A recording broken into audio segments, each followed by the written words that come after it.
tapi sedangkan kita sudah nggak memikirkan itu, kita lebih fokus kepada bagaimana kerjaan kita, terus habis itu bagaimana menjalani hidup yang lebih baik dibandingkan hari kemarin, kayak gitu.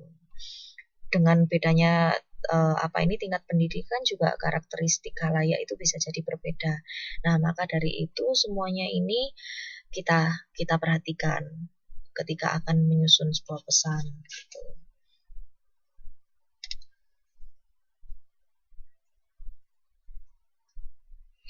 Nah, dalam analisis berdasarkan hasil analisis khalayak kan kita tadi udah mempertimbangkan itu tadi ya. Dalam perencanaan ini kita bisa mengklasifikasi mereka berdasarkan kepentingan terhadap pesan yang akan disajikan. Jadi kita mengelompokkan khalayak berdasarkan kepentingan mereka terhadap informasi. Nah, contohnya 12 kelompok ini yang disampaikan oleh Curtis. Yang pertama adalah khalayak yang peka terhadap masalah. Kemudian yang kedua adalah yang luwes atau malah kaku gitu. Nah, kondisi yang berikutnya adalah ingin tahu atau tidak. Kemudian yang keempat, entah itu percaya diri atau berani. Dan yang kelima adalah malah sebaliknya ya. Kalau tadi percaya diri, tapi ini lebih takut akan kegagalan. Atau justru mereka malah bebas dari rasa takut gitu. Yang berikutnya, sangat termotivasi untuk berhasil. Berikutnya lagi adalah gigih, kemudian toleran terhadap ambiguitas atau kerumitan, kemudian juga selektif. Dan berikutnya adalah memiliki daya ingat yang baik, dan berikutnya lagi membiarkan masa-masa inkubasi terhadap gagasan-gagasan baru. Dan yang terakhir adalah dapat mengantisipasi waktu energi yang produktif. Ini semua adalah pengelompokan khalayak berdasarkan kepentingannya mereka menurut Curtis. Gitu. Nah, kemudian kita dapat menggunakan berbagai metode untuk menyampaikan informasi kita untuk mencapai tujuan-tujuan kita ya tentunya. Nah, beberapa metode yang bisa kita gunakan di sini adalah yang pertama, pengamatan atau observasi. Yang kedua adalah mengajukan pertanyaan. Yang ketiga, survei khalayak. Yang keempat adalah mempertimbangkan karakteristik insani khalayak. Nah, beberapa metode ini bisa kita gunakan untuk menggali informasi tentang khalayak. Kalau pengamatan atau observasi gimana berarti? Ya, berarti kita mengamati, misalnya kita datang ke sebuah kampus, misalnya kampus saya ya, CCU. Jadi kita mengamati kalau jam 12 biasanya anak-anak ini ngapain, para mahasiswa ini. Oh, ternyata mereka cari makan. Nah, cari makannya ini kemana? Lebih suka ke kantin di bawah atau lebih suka makan di luar, di restoran gitu. Nah, itu kita amati. Terus, atau misalnya kita lihat dari penampilan. Mereka sukanya berpenampilan seperti apa.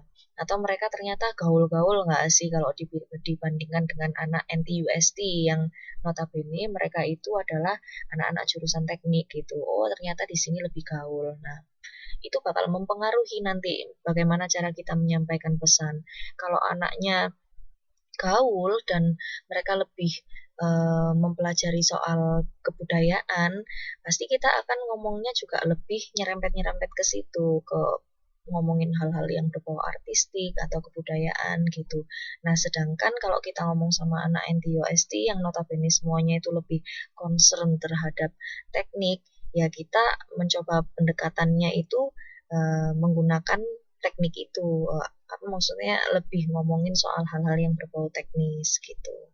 Nah, mungkin kita ketika pertama gitu udah ngomongin tentang style di style orang di Taipei itu ternyata seperti ini ya, kemarin beli di Selin kayak gini.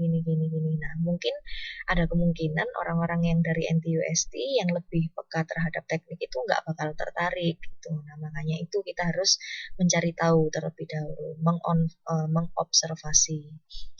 Atau kalau nggak mengobservasi juga kita bisa mengajukan pertanyaan. Ya langsung aja tanya langsung, kamu hobinya apa? Gitu. Atau kamu biasanya kalau malam minggu gitu ngapain? Gitu. Kayak gitu ya contohnya. Atau juga bisa kita menggunakan survei. Biasanya ini lebih ke perencanaan komunikasi yang lebih serius ya, seperti yang saya bilangkan tadi, misalnya mau membuat iklan atau membuat program tertentu, ada baiknya dan wajib ini hukumnya untuk agensi-agensi atau stasiun televisi tersebut menyurvei halayaknya terlebih dahulu gitu. Biasanya ini digunakan untuk halayak dalam jumlah besar dan masif dan kita nggak punya cukup waktu untuk melakukannya. Jadi lebih baik digunakan survei.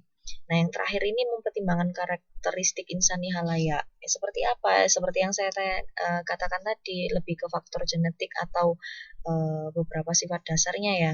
Misalnya dia ini cowok atau cewek, kemudian usianya berapa, pendidikannya gimana, tingkat ekonominya kayak gimana gitu. Oke, selanjutnya adalah, nah setelah menganalisis halayak itu tadi, kita harus tahu bagaimana pokok pesan apakah yang akan kita sampaikan nanti, atau gagasan seperti apa yang bakal kita uraikan nantinya dalam beberapa langkah untuk merencanakan sebuah pesan. Yang pertama, gagasan utama ini akan dimunculkan di dalam komunikasi, jelas ya. Makanya itu kita harus mengetahui gagasan utamanya seperti apa dulu, baru kita nanti bisa menentukan detail-detailnya.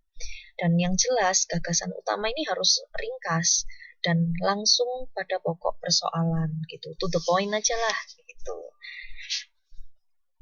Nah, kemudian yang jelas pokok utama atau gagasan ini merupakan tulang punggung pesan yang merencanakan garis-garis besar atau subdivisi. Jadi perlu diingat bahwa yang namanya pokok itu berarti ya intinya itu seperti apa, kita harus dapat itu dulu. Gitu, oke. Nah, setelah tahu gagasan atau pokok utamanya, kita akan membuat sketsa. Jadi dari pokok-pokok itu kita akan membuat sesuatu yang lebih detail lagi atau membuat kerangkanya ya. Karena membuat sketsa pesan komunikasi ini adalah kita sama saja membuat kerangka kerja yang di dalamnya itu bakal mengandung topik dasar yang mendukung tujuan komunikasi dan juga informasi yang faktual. Faktual ini apa ya? Berdasarkan faktanya gitu. Gitu ya. Dan jangan lupa bahwa kita menggunakan ini tadi membuat kerangka itu harus sesuai dengan tujuan komunikasi kita gitu. Nah, tujuan utama kita yang dari dari pokok pesan itu tadi kan nanti akan ada tujuan utama. Nah, tujuan utama ini bakal kita kembangkan menjadi tujuan-tujuan khusus gitu. Tujuan-tujuan khusus ini bakal mengandung gagasan utama dan juga sketsa pesan untuk presentasi gitu ya. Jadi sketsa pesan ini yang jelas yang perlu diingat, di dalamnya itu bakal ada kerangka gagasan utama dan yang kedua adalah sketsa pesan untuk presentasi gitu. Nah, sebagai contohnya mungkin Mbak Mas bisa lihat di contoh konkret ini di halaman 4.7 di modul 4. Nah, ini dijelaskan ya, ada gagasan kita sebagai komunikator akan menyampaikan gagasan utama tentang pemberian bantuan pelatihan untuk merancang media instruksional untuk para manajer pemasaran dalam rangka membantu peningkatan keberhasilan proses presentasi dan negosiasi bisnis gitu. Nah, dari gagasan utama itu tadi, yaitu memberikan bantuan pelatihan itu tadi, kita uraikan menjadi beberapa. Yang pertama, ada tujuan khusus. Yang kedua, gagasan utamanya seperti apa. Kemudian didetailkan lagi menjadi sketsa pesan. gitu. Nah, ini bisa dipelajari sendiri nih ya di halaman 4.7 gitu. Nah, kemudian kita juga bisa